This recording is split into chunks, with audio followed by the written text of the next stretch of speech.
Okay, back. This is 2.4, polynomial and rational functions. We just go over the characteristics of polynomials and rationals, how to analyze them, and possibly how to even sketch them. Okay, so a polynomial function of degree n is a function of the form a sub n times x to the n plus a sub n minus 1 times x to the n minus 1 plus a sub 2 times x squared. Uh-oh, it broke. What happened? My Zoom is not wanting to cooperate, so hold on. All right.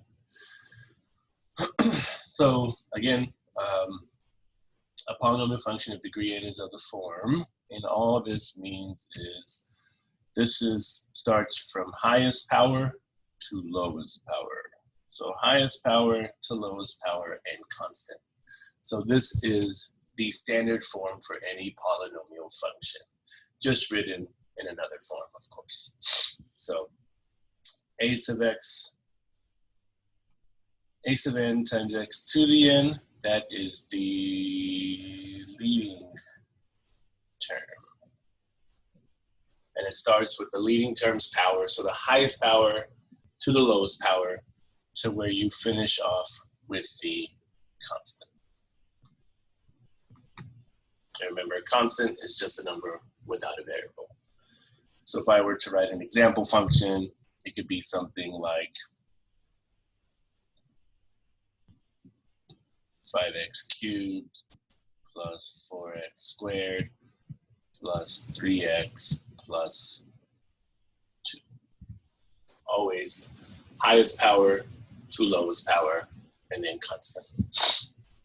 Okay, and now remember, to be a polynomial, the degree of n, or the exponent of n, must be a non-negative integer. This means that your exponents must be whole numbers, and they must be positive whole numbers. So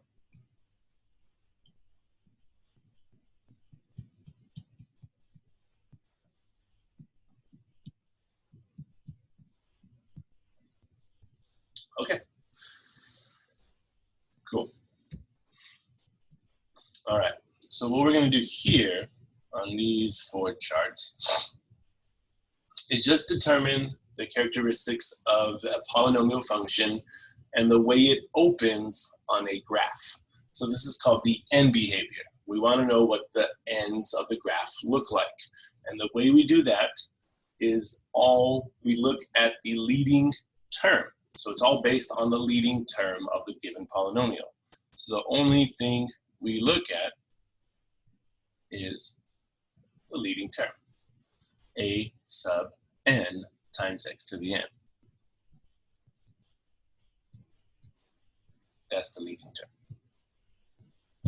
Okay, and all we want to know, what is the behavior of the graphs as x approaches positive infinity and as x approaches negative infinity. Okay, so let's look at the 3 graphs. Case 1 is where the degree is even. It's where your exponent is even. So let me write that in there.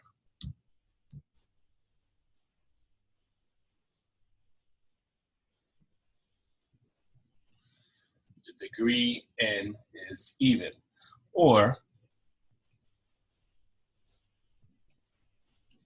the exponent is even, okay? Either one.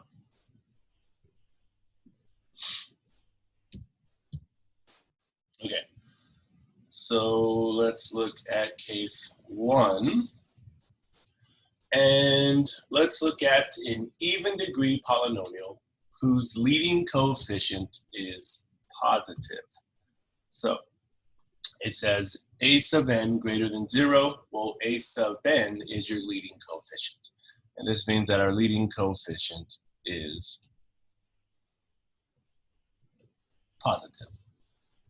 Okay, So we need an even degree polynomial. So this means let's think of anything with an even degree. X squared, x to the fourth, x to the sixth, x to the 100. All of those are even degrees. And let's just look at the simplest one, x squared.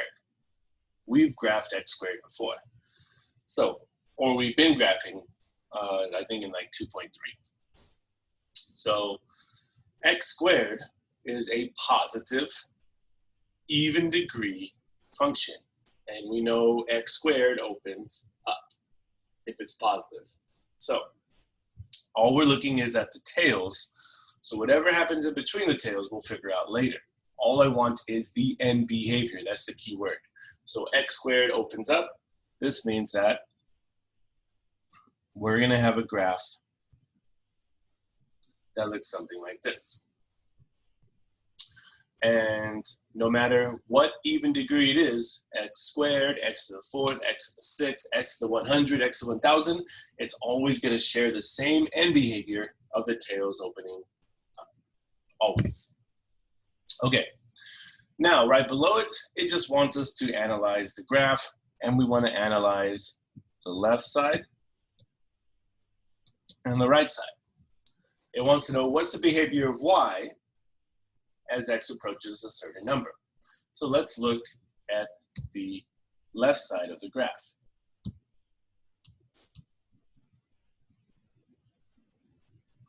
Look at my y values. Those are headed towards positive infinity. So on the left side, the y values are headed towards positive infinity. So I'll put y approaches positive infinity. But this only can happen if x is approaching negative infinity. If x approaches negative infinity. So y gets larger towards positive infinity only as x heads towards negative infinity. So x will head towards negative infinity.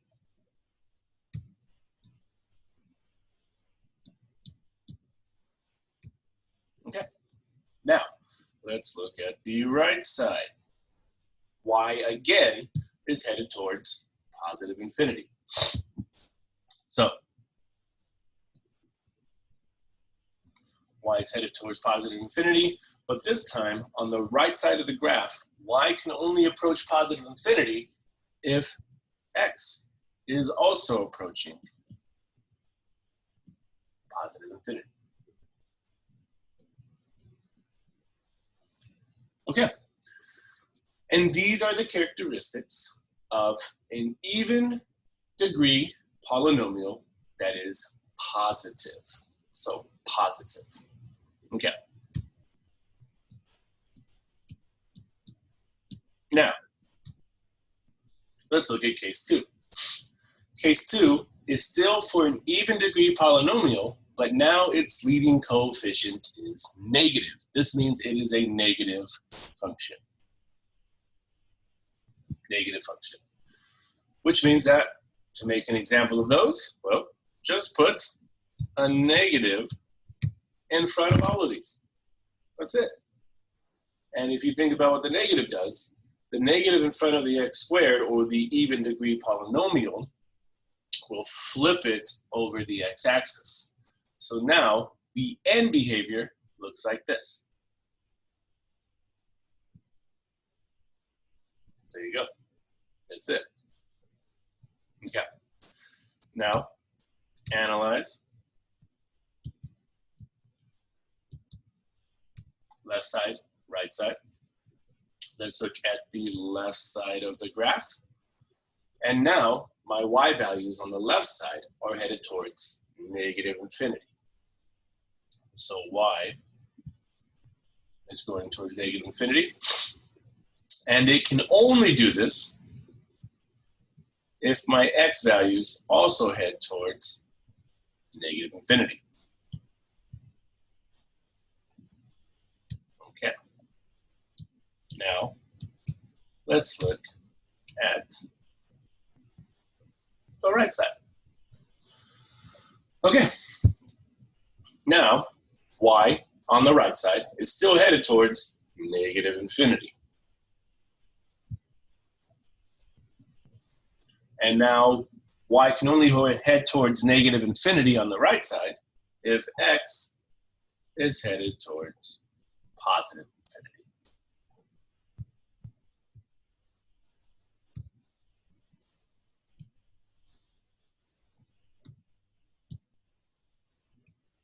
Okay, so those are the characteristics of an even degree polynomial function who has a positive leading coefficient and who has a negative leading coefficient. Okay. All right. Now let's look at case 3 and case 4. Case 3 and 4 are when the degree is odd.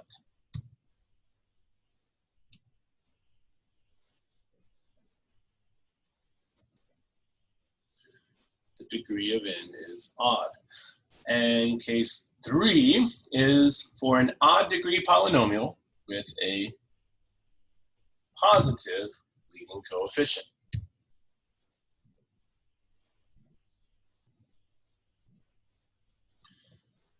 Well, let's think of an odd degree polynomial function. Odd numbers. X. That's x to the first. X cubed. X to the fifth. X to the seventh. X to the 27th. Any odd number polynomial function whose leading coefficient is positive. So let's look at the easiest one to analyze, and that is the graph of x. X to the first. Well, x to the first is the graph of a line. And if it is positive, this means that your end behavior will go bottom left to top right. Okay, so that is for a positive odd degree function. No matter if it's x, x cubed, x to the fifth, x to the 101st. If it's odd, the tails will go bottom left to top right. Okay, now again, left side, right side. Let's look at the left side. All right, now on the left side, that tail is headed towards negative infinity. And this can only happen if x is also headed towards negative infinity. All right. Look at the right side. Your y values are headed towards positive infinity now. And this can only happen if x is also headed towards positive infinity.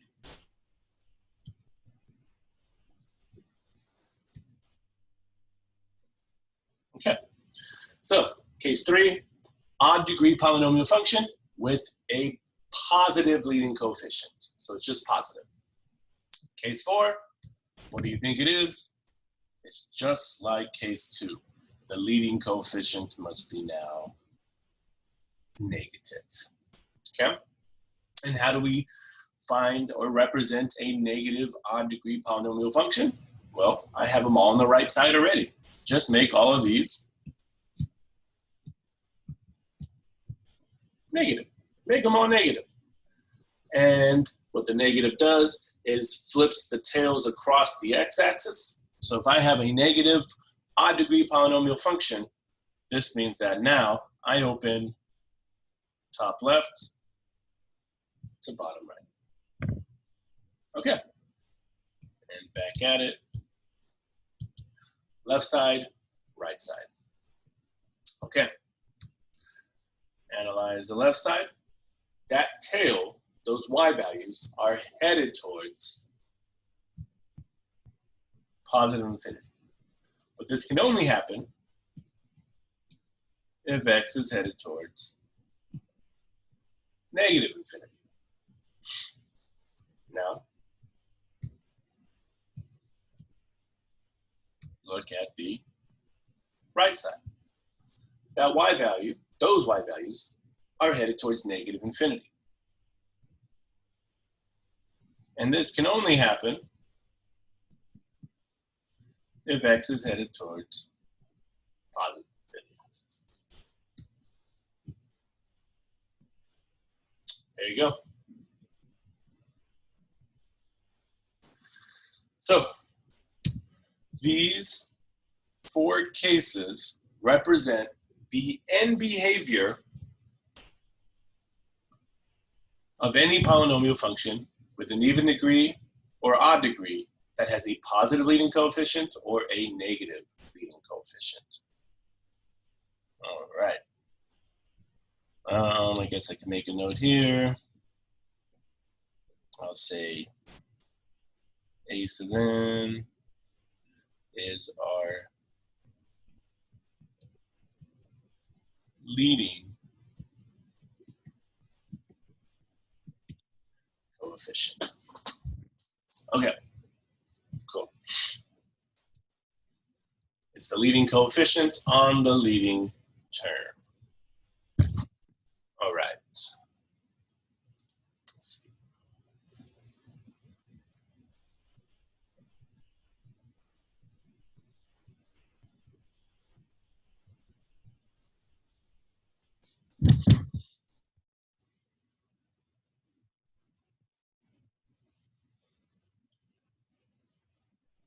Okay, so next is the definition of the real zeros of polynomial functions.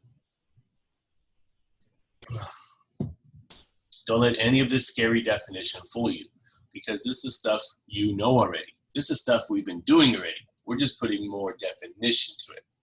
So, if f is a polynomial function and c is a real number, then the following statements are equivalent. C is a zero of f. C is a solution or root of the equation when f of x equals 0. And 3, C is an x-intercept of the graph of f. The point C0 is on the graph of f. So, what you must understand is that zeros,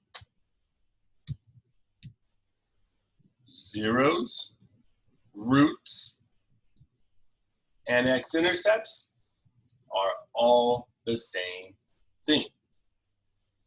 A 0 is a root, and a root is an x-intercept, or an x-intercept is a root, an x-intercept is a 0. All 3 things are the same. And to keep it simple, we can just say they're all x-intercepts. And the reason they're called zeros of the function is because you set f of x equal to 0. Or you set y equal to 0. This is why they're called zeros of the function, because if you plug them back in, they make the equation 0. And x-intercepts lie on the x-axis where y happens to be 0. So, zeros, roots, x-intercepts are all the same thing. Okay? All the same thing. So, we're just putting more definition on something we've been doing for a while now. Okay. All right. So, all the same thing. Okay. So, next, a polynomial function of degree n with real coefficients has at most n real zeros. Okay, so this is pretty cool. So let's say I have the function f of x equals x cubed plus 2x. Well, a polynomial function of degree n, we're going to look at the highest degree here. The highest degree here is 3.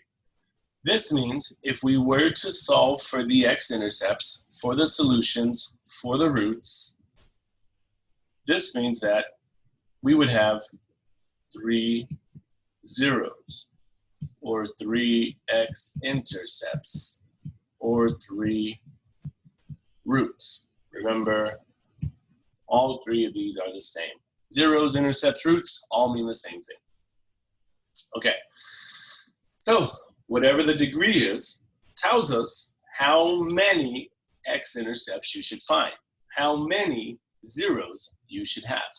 I mean, the key word here is at most. In business, math, hopefully we don't get imaginary zeros. So that's why we put at most, because sometimes some zeros could be imaginary. Okay, but it's a cool little trick.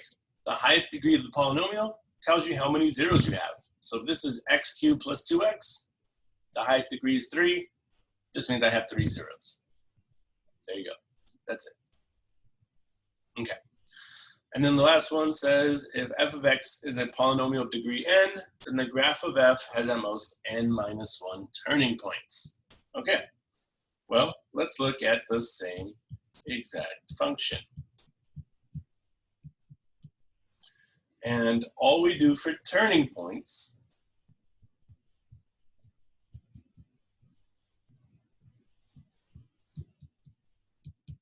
is you take the highest degree and subtract 1. This means there would be 2 turning points. Okay, but what does turning points mean? Well, let's take a real quick look. Using the same function, x cubed plus 2x, there should have been an x there. There you go. X cubed plus 2x. The degree is 3, meaning I will have 3 zeros. I will have 3 X-intercepts. So this is just a sketch. 1, 2, 3. I have 3 zeros, 3 X-intercepts, 3 roots. They all mean the same thing. So 3. And now, 2 turning points. Well, using the characteristics from above, I have a leading term of x cubed who is a positive function with an odd degree. This means this will use case 3 from above, and I will start bottom left. I will cross, cross, cross. And when I said we have 2 turning points, well, I have a turning point here, and I have a turning point there. And what we mean by turning points is the graph changes direction. So, there you go. That keeps it as simple as it can be. Okay, awesome. Okay, so 1, 2. All right, I'll leave that up there. I won't erase that. Okay. Moving on. Now, let's analyze these graphs. And for example 1, what is the minimum degree of a polynomial function that could have the graph? Okay, so that we can tell this 2 ways. We can tell this by turning points, or we can just tell this by how many times it crosses the x-axis. So let's look at the graph. And it looks like we cross the x-axis 1 time. Oops, too big. There we go. We cross the x-axis once, twice, 3 times, 4 times. So this means is that if I cross the x-axis 4 times, this means that I have 4 zeros, 4 x-intercepts, which means that the minimum degree should be 4. The minimum degree should be 4. 1, 2, 3, 4. Okay, so that's what we put in.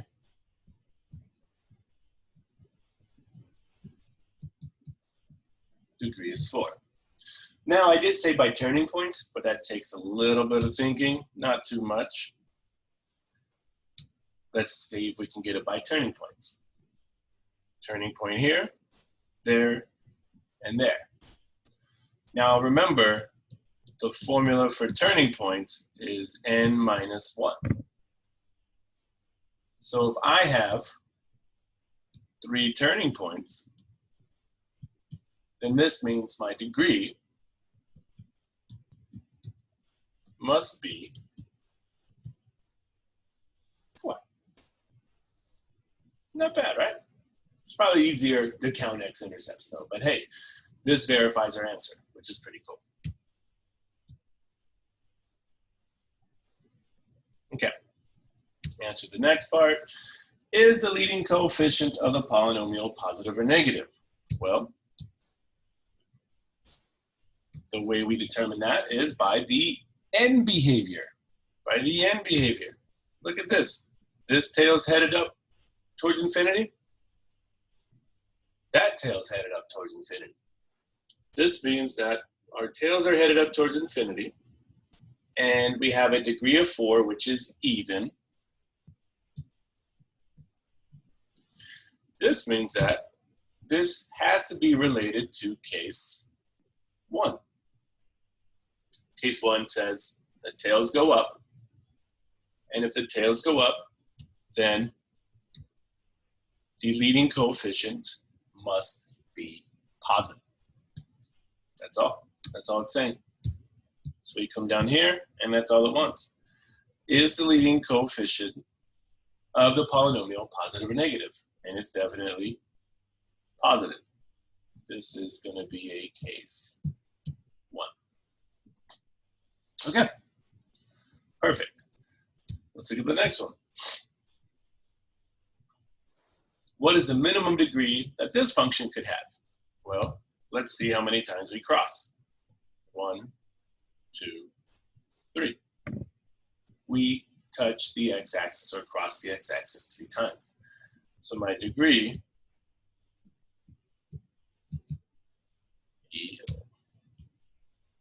stop it. There we go. Don't slip it. Is 3, which is odd. Okay. And now we want to know, is the leading coefficient positive or negative? Well, again, look at your end behavior. This goes top right. This goes bottom left.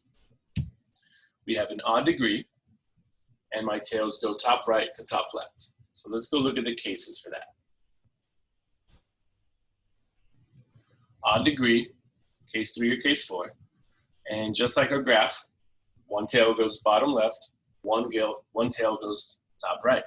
This means that our leading coefficient must be positive.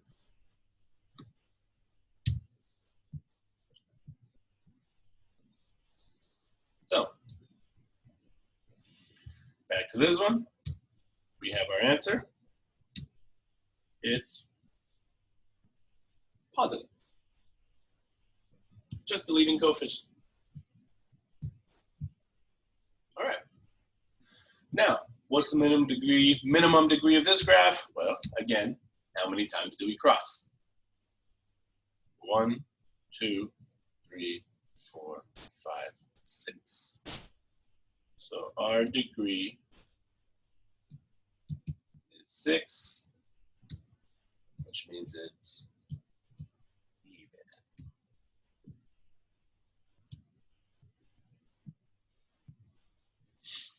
Okay. All right. Did I put the case on this one? I don't think so. So you can step back just for a second. This was case 3. Okay. Now, is the leading coefficient positive or negative? Well, look at our tails. They're both headed down. Both tails are headed down. We have an even degree. Our tails head down. Let's look at our cases. That looks like case 2. Degree is even. and the tails head down. This means our leading coefficient should be negative. Okay. So that's what we do. We put negative. And this was case 2. All right. Perfect.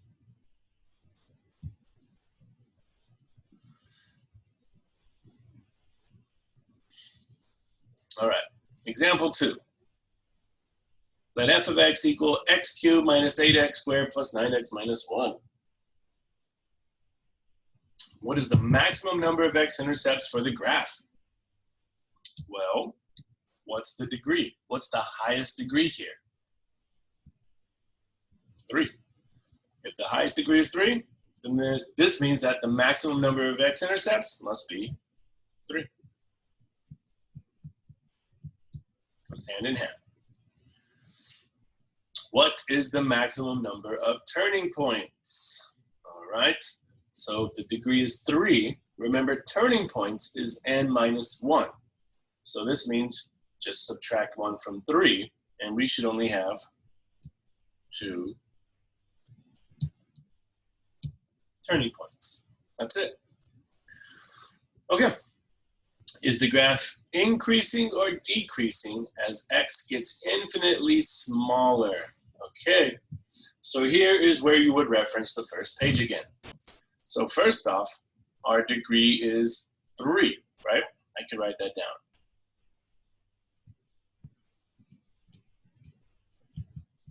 Is 3, which is odd. And now, look at the leading coefficient of x cubed. Here, on x cubed, the leading coefficient is 1, which happens to be positive. Going back to the first page, remember the information, the degree is odd, and the leading coefficient is positive. So all we want to do with that information is answer, is the graph increasing or decreasing as x gets infinitely smaller? And then the other one after that. So with that being said, I'm just going to go back up to our cases. Let's first match the case, and then we'll draw the case on the actual problem. So we have a positive leading coefficient with an odd degree. A positive leading coefficient with an odd degree. This means that this is going to be a case 3. The leading coefficient's positive and the degree is odd. So I'm going to come back down to the problem and I'm going to draw that graph.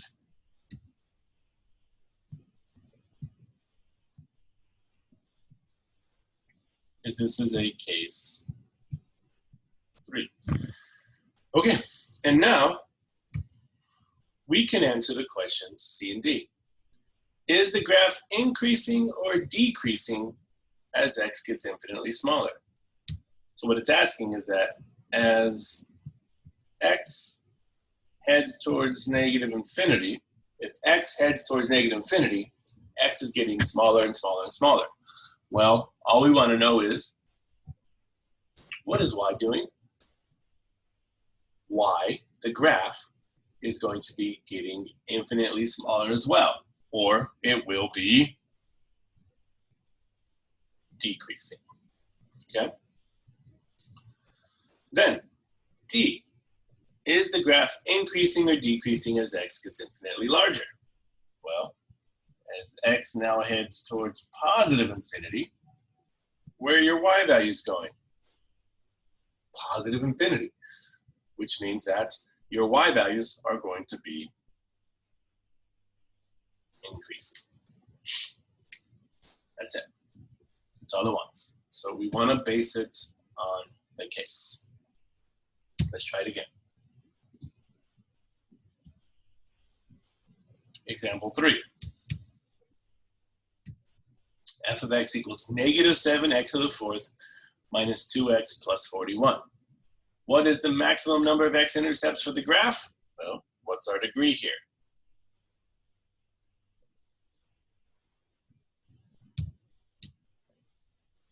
Degree is 4. So that's 4 X-intercepts. How many turning points? 4 minus 1. 3 turning points. Now, to answer the last 2 questions, we have to look at the leading term. First off, the leading coefficient is -7, which means it's negative. The degree is 4, which happens to be even. Now, match that information with the cases above. Negative coefficient, even degree.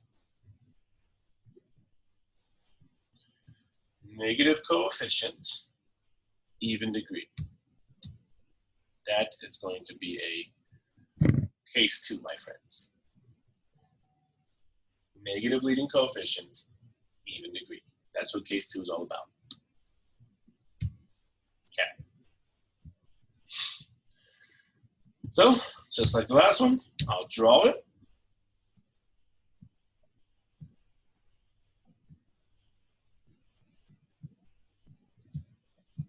Case 2. And now let's answer the questions. As x gets infinitely smaller, what are your y values doing? They are definitely decreasing. And then, as x gets infinitely larger, what are your y values still doing? Decreasing. That's it.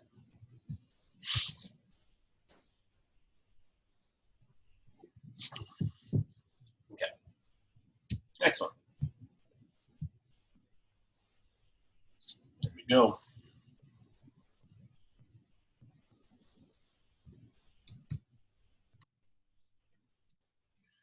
F of x equals -x to the 5th plus 5x to the 4th minus 12x cubed plus x minus 16. What are the maximum x-intercepts? Look at our degree, 5.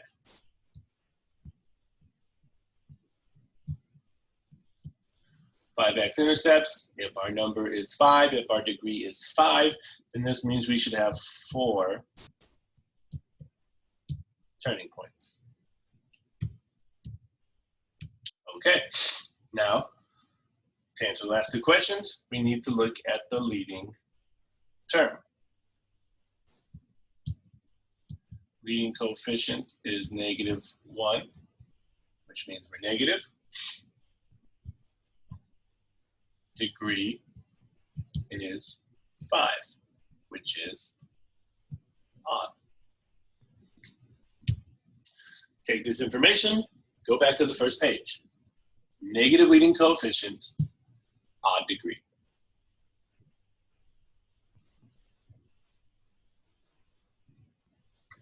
Negative leading coefficient, odd degree. That is going to be a case 4. Negative leading coefficient, odd degree.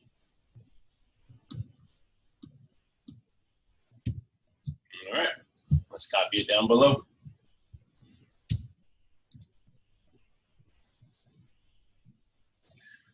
This means top left, bottom right, case 4. Okay, and now let's answer our questions. As x heads towards -infinity, what are your y values doing? They are increasing. As x heads towards +infinity, what are your y values doing? Decreasing. That's it. All of this is based on the leading coefficient, the degree, and the cases. That's it. So these are characteristics of polynomials. All right, breathe it in, feels good.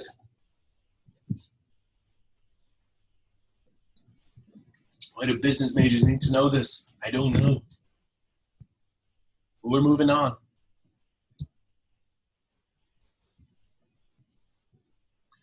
Because now we're getting into rational functions. And remember, rational is just a fancy word for fraction. Okay? Rational means fraction.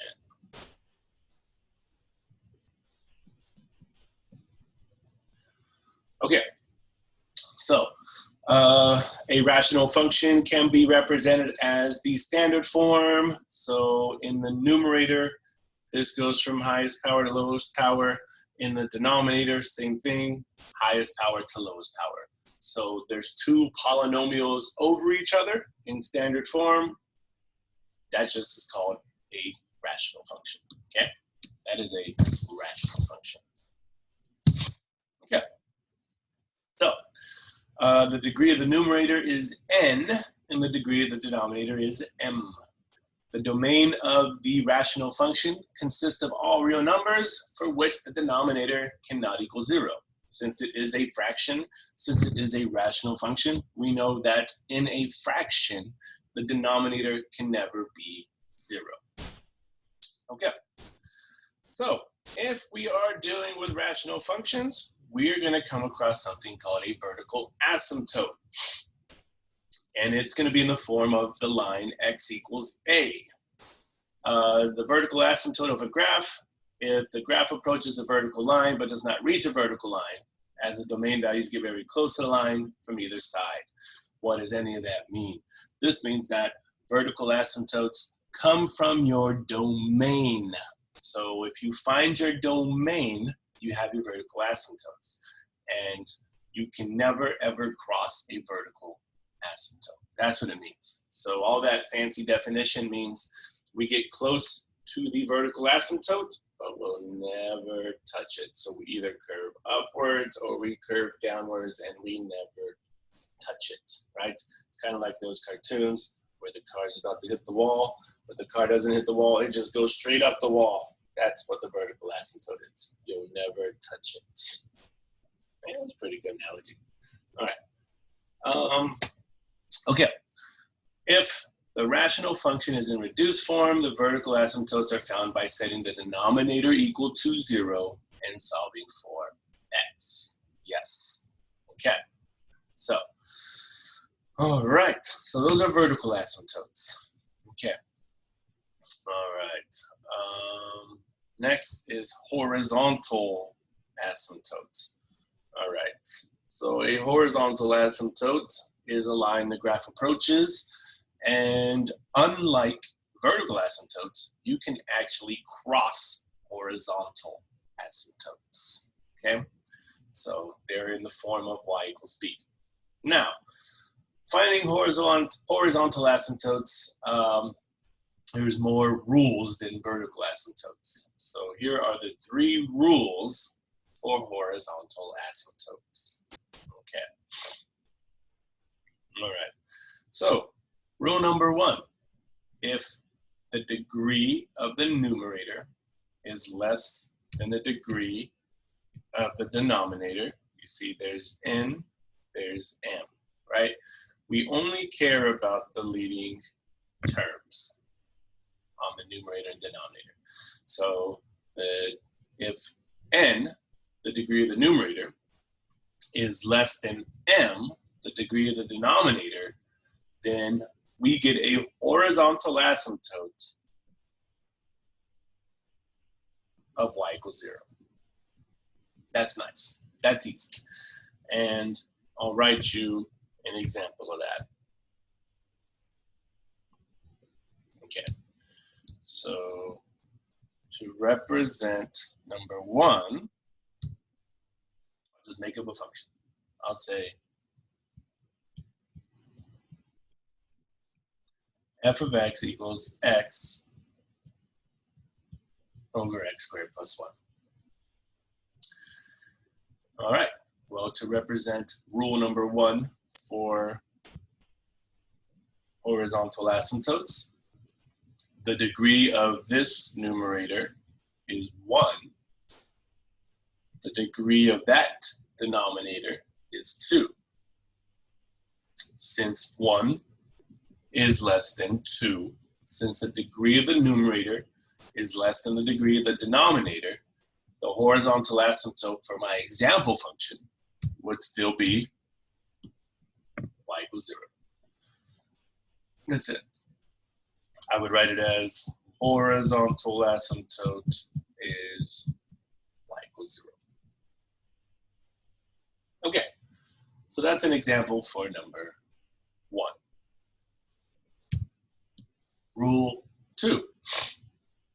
If the degree of the numerator is equal to the degree of the denominator, then the line given by y equals the leading coefficient of the numerator over the leading coefficient of the denominator is going to be our horizontal asymptote. So if the degrees are equal in the numerator and the denominator, then our horizontal asymptote is given by the leading coefficients over one another. A sub n over b sub n. That's it. Easy as that can be. And of course, I'll draw you an example. Okay.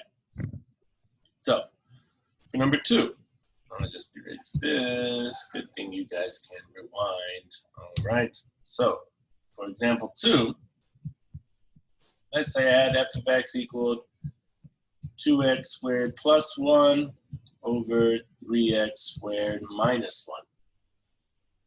Okay. Well, by rule number 2 for horizontal asymptotes, the degree of the numerator is 2. The degree of the denominator is 2. This means my degrees are equal. Therefore, by rule number 2 of horizontal asymptotes, if my degrees are equal in the numerator and the denominator, then my horizontal asymptote is the leading coefficients over one another. So my horizontal asymptote is going to be y equals 2/3. That's it. Simple. Rule number 3. If the degree of the numerator is bigger than the degree of the denominator by 1 degree, right? If the degree of the numerator is bigger than the degree of the denominator by 1 degree, then we have no horizontal asymptotes. This becomes an oblique asymptote. And the only way to find the oblique asymptote is by long division, which we're not going to deal with. So, but that's how rule 3 works. I believe in this class, we're only going to focus on rule 1 and rule 2, you lucky, lucky students. All right. But if you do get a homework question that says, what's the horizontal asymptote? And you look at the degrees, if the degree is bigger by 1, or maybe even by 2 or more in the numerator, then it is not a horizontal asymptote. And that's all you have to say, not a horizontal asymptote. That's all it's asking for. Okay. Which I believe we have example functions down below. So let's start with this. Find the vertical asymptotes of the rational functions. Okay, so here we're looking for vertical asymptotes only. And if you remember from the definition above, vertical asymptotes come from your denominator. They come from the domain of the function. So let's do that. So we know already how to find the domain of a rational function. So that's where I'm going to start. I say domain. And remember, you take whatever's in the denominator x squared minus 4, and you set it equal to 0. Then solve for x. That's it. Solve for x. So here you're going to factor x squared minus 4. So that becomes x plus 2 times x minus 2 equal to 0. Here you get x equals negative 2 and x equals 2. But remember, can we actually be equal to these values? No, because these make my denominator 0. So here's our domain. Now here's where the easy money comes in. Easy points. If you have your domain, then you have your vertical asymptotes. And my vertical asymptotes are x equal negative 2 and x equal 2. That's it. Okay. And I guess I should put a visual. I mean, we're not graphing these, but just to show you what it looks like. So if I were to graph this, I would have a vertical dashed line at x equals negative 2.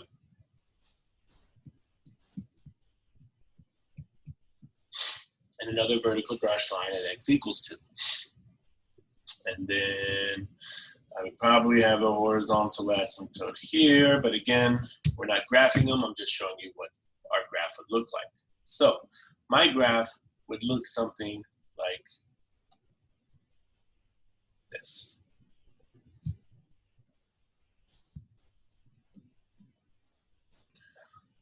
So you see, as we get closer to the vertical asymptotes, you will curve up and never touch it, or you will curve down and never touch it.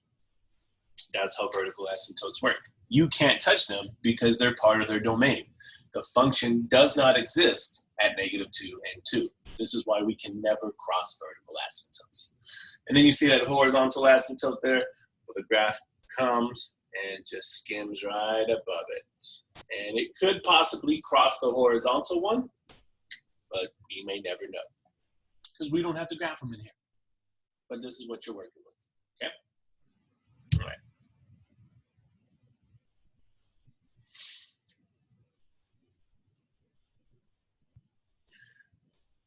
All right, let's try it again. Same thing, find the vertical asymptotes. So,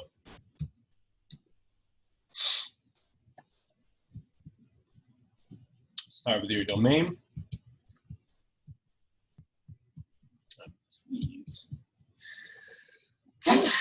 Take your denominator, set it equal to 0. Solve for x.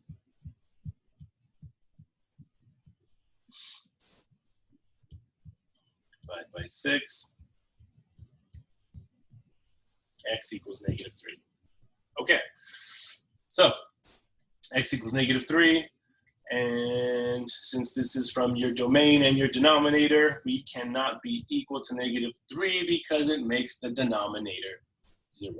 So here's your domain, which again, I said easy money. If you have your domain, you have your vertical asymptote. And your vertical asymptote is at x equals negative 3. That's it.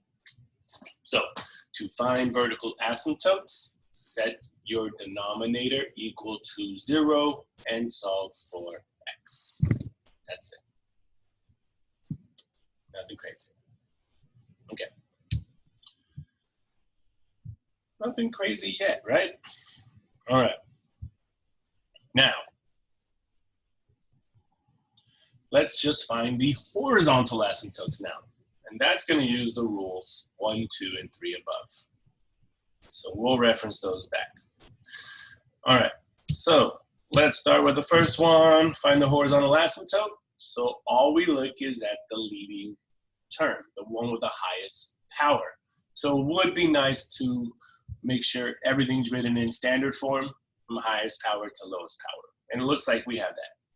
In the numerator, x cubed, x squared, x negative 11. In the denominator, x to the fifth, x cubed 7. Perfect. It goes from highest power to lowest power. So we're good. If it's not in order, make sure to rearrange it in order. Okay, so with that being said, since it's nice and in order, the degree of the numerator is 3. Degree of the denominator is 5, right? So the numerator is 3. The denominator is 5. This means that n is less than m. 3 is less than 5. And the reason I'm putting them as n and m is by the definitions above. Look at our 3 rules. N is the degree in the numerator. M is the degree in the denominator.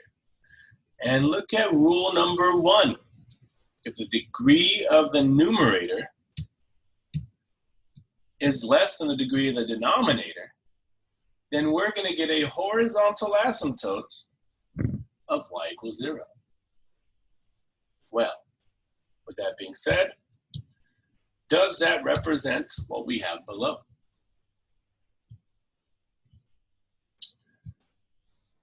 The degree of the numerator is 3. The degree of the denominator is 5. The numerator's degree is less than the denominator's degree. 3 is less than 5. N is less than m. Then this would be rule number 1. This would be rule 1, which means we get a horizontal asymptote of y equals 0. That's it. That was easy. Okay, that's it. Reference your rules above for horizontal asymptotes. Let's do it again. 8. Look at the degree of the numerator. 2. Look at the degree of the denominator. 2. N is 2. M is 2.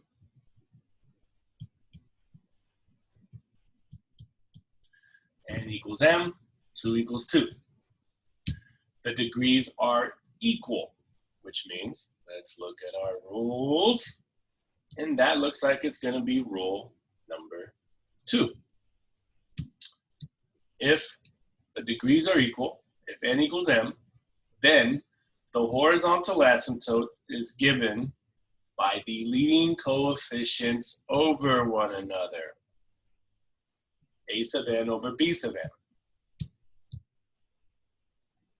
So, coming back here, this looks like rule 2, which means my horizontal asymptote is going to be y equals the leading coefficients over one another. 6 over 2, or y equals 3.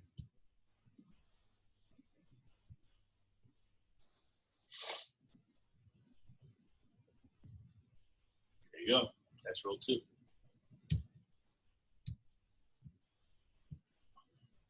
Okay. 9.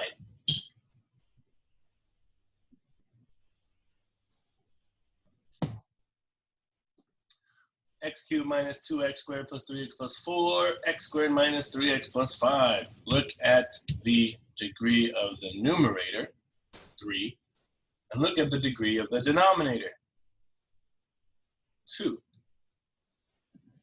N is 3, m is 2. This means that n is greater than m. 3 is greater than 2. The degree of the numerator is bigger than the degree of the denominator by 1. That looks like it's going to be rule number 3. If n is greater than m, if the degree of the numerator is bigger than the degree of the denominator, then we have no horizontal asymptotes. We get an oblique asymptote, which means there's no horizontal asymptote, so we're done. We don't have to do anything else. We come down, we say, this is rule 3. There is no horizontal asymptote. That's it. No horizontal asymptote. Man, can we get rule 3s all the time? All right, that's it. So reference your rules. Horizontal asymptotes, 3 rules. Vertical asymptotes, follow the process.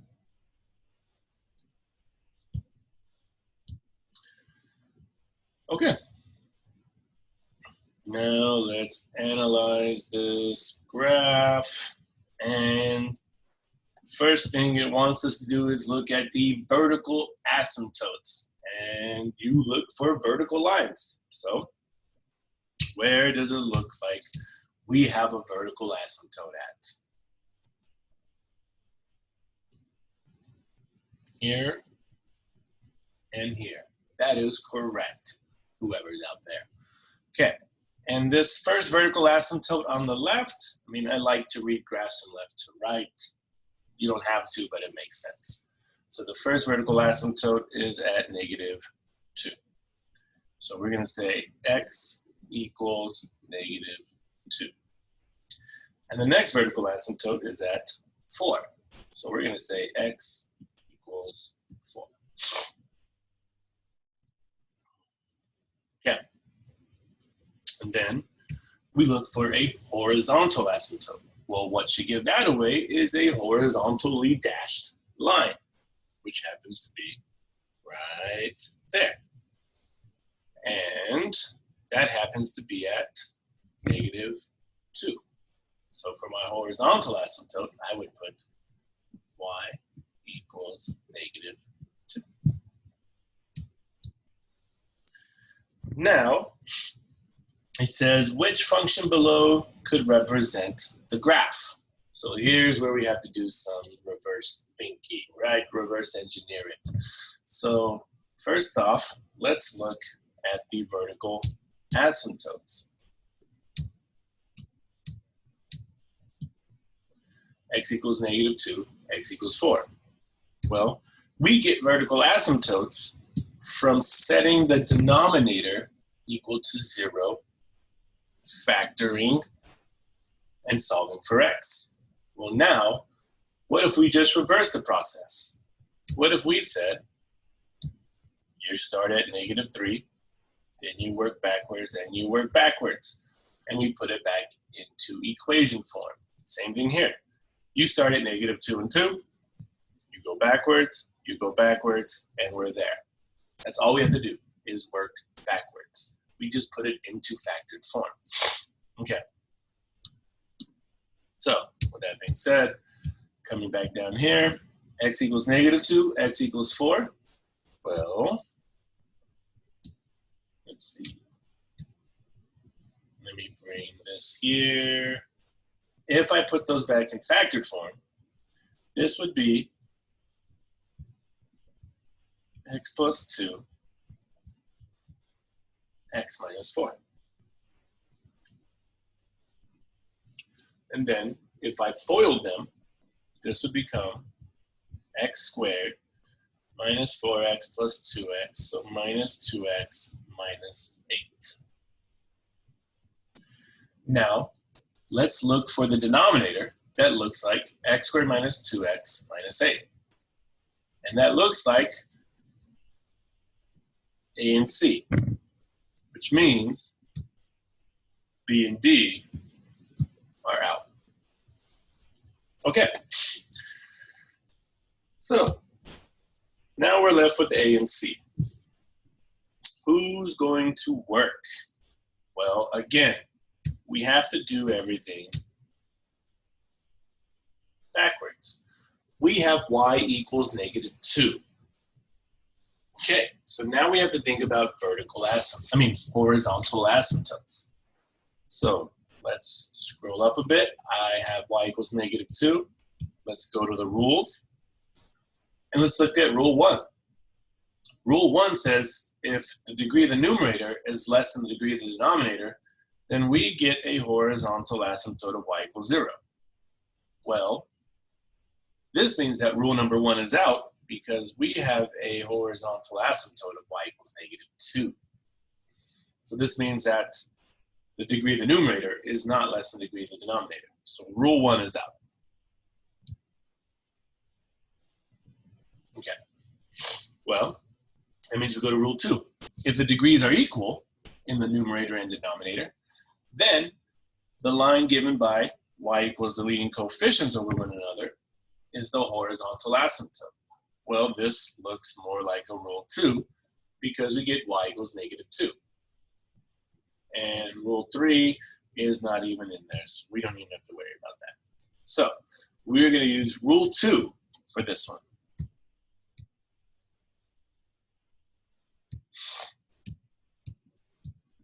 So coming back down, if y equals -2, then let's look at our equations. Oops.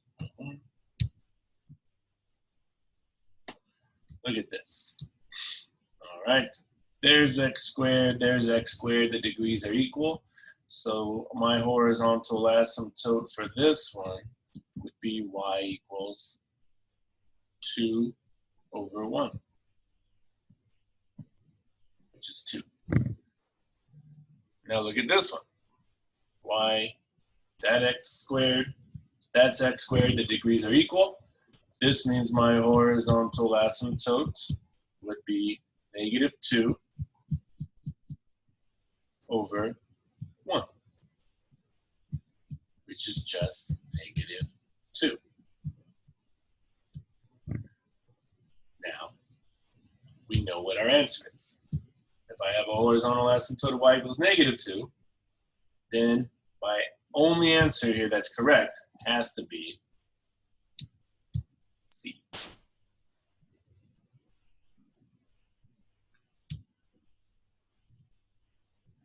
There we go.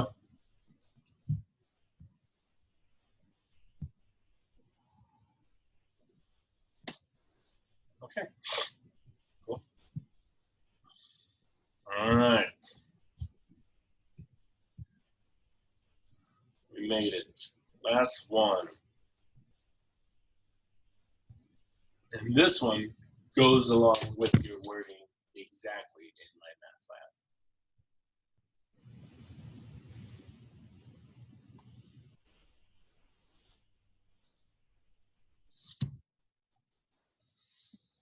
So let's do it. All right.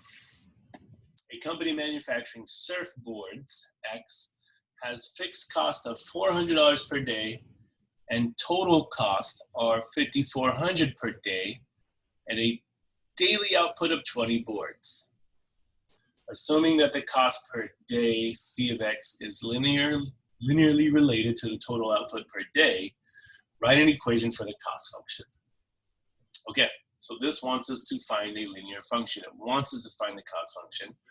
So what we have to realize is that this is giving us points to work with. Remember, if we're given points, we can find slope. And if we have a slope and a point, we can find the linear equation of a line, right? So when we say linear equation, we mean y equals mx plus b.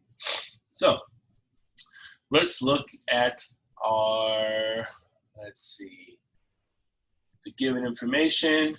So we say we have fixed cost of $400 per day. So this means that we are given our first point, because if we sell 0 surfboards, we still have to pay $5,400 per day. That's just the fixed cost. And then it says total costs are $5,400 per day with an output of 20 boards. There's the next point. 20 and 5,400. Okay, now between 2 points, we can find the slope. Label everything. X1, Y1, X2, Y2. M equals 5,400 minus 400 over 20 minus 0. We get 5,000 over 20. I get 250. That's my slope. Okay.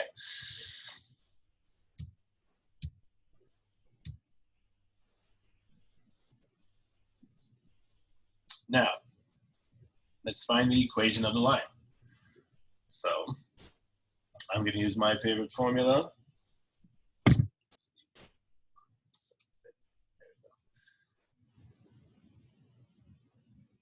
Y minus Y1 equals M times X minus X1.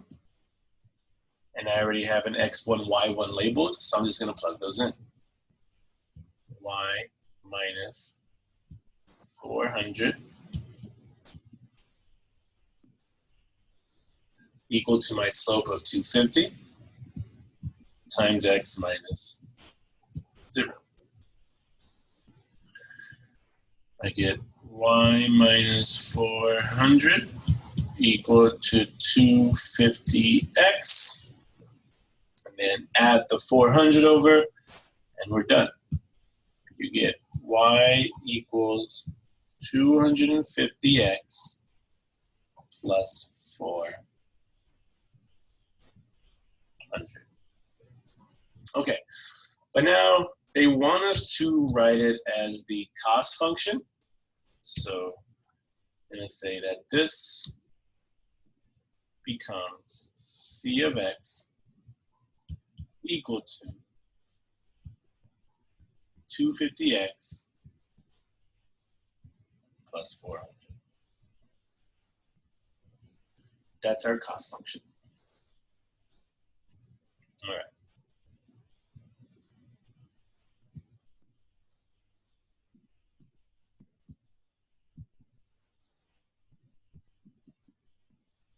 There's the cost function.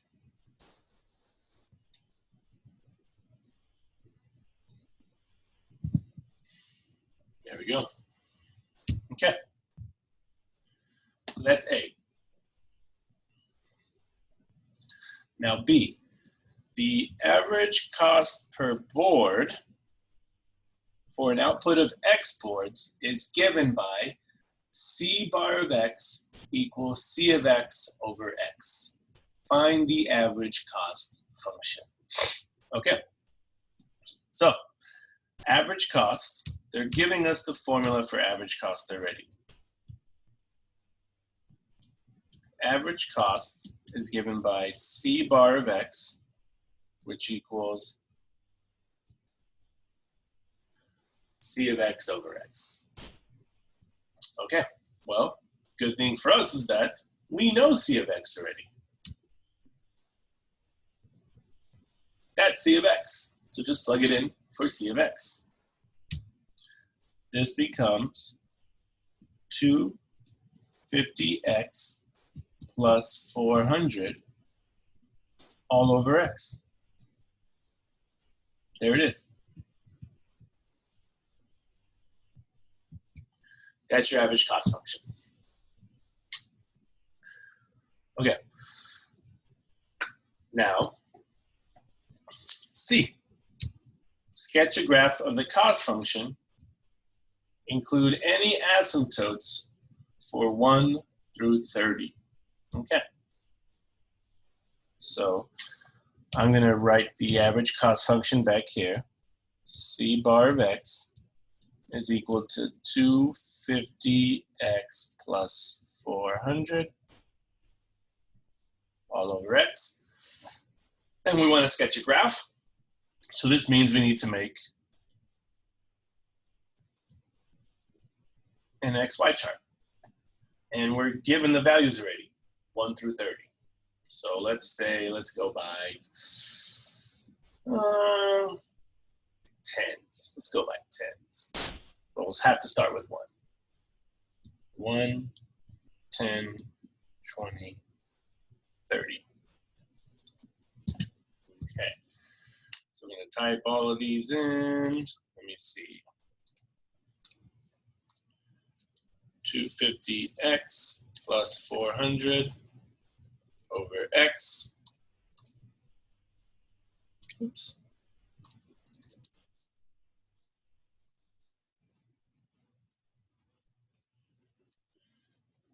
One, I get 650. 10, I get 290. 20, I get 270. 30, I get 263.3. Okay, now let's graph it. So come over here, make our intervals appropriate, and I start at 1, then I can go 10, 20, 30. And then let me look at my y values, 650, 290, 270. We can go by 1.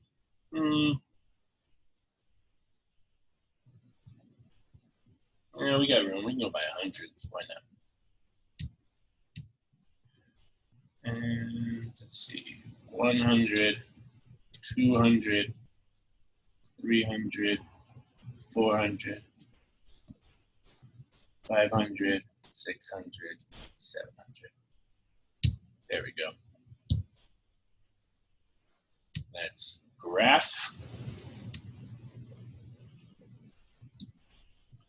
And 1 and 650, right there. 10 and 290, basically almost touching 300. 20 and 270, put it right there in between. 30 and 263, not much lower. Okay, so here's what we look like.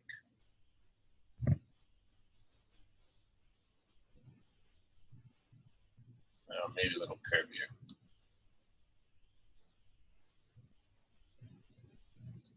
There we go. Okay, there's a sketch, and it says to account for an asymptote. Okay, well, first thing we can do is look for a horizontal asymptote, because that's all it wants. So looking for a horizontal asymptote, well, look at our average cost function.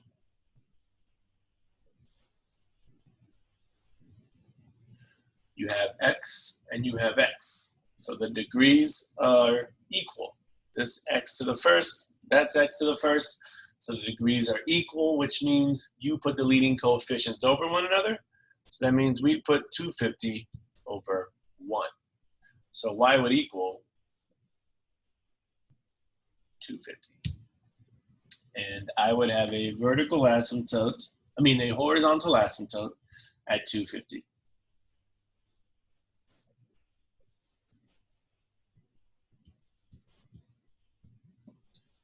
So y equals 250. There you go. That's it.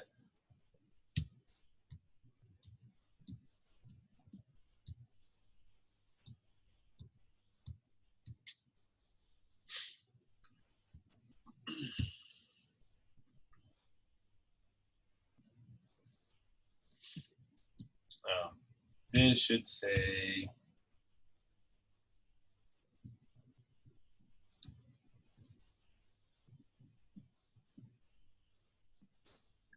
sketch a graph of the average cost function.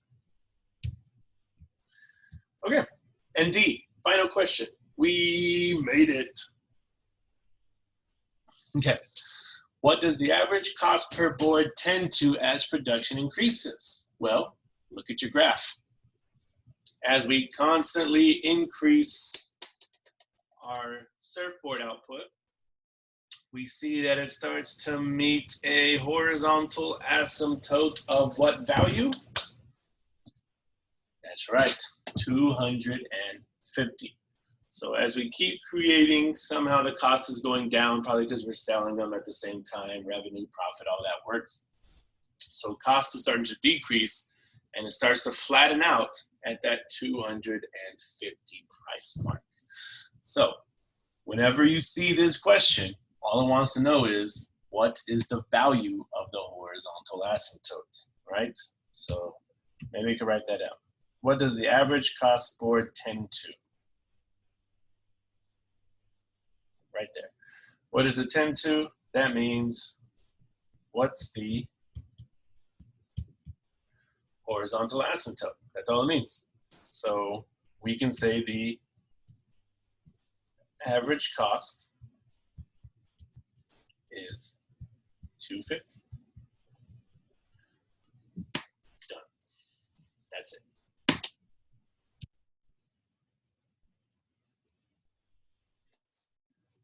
And that is all. Of course, I'll send you the notes, I'll send you the video, but we are done. Which means this sets us up for our exam.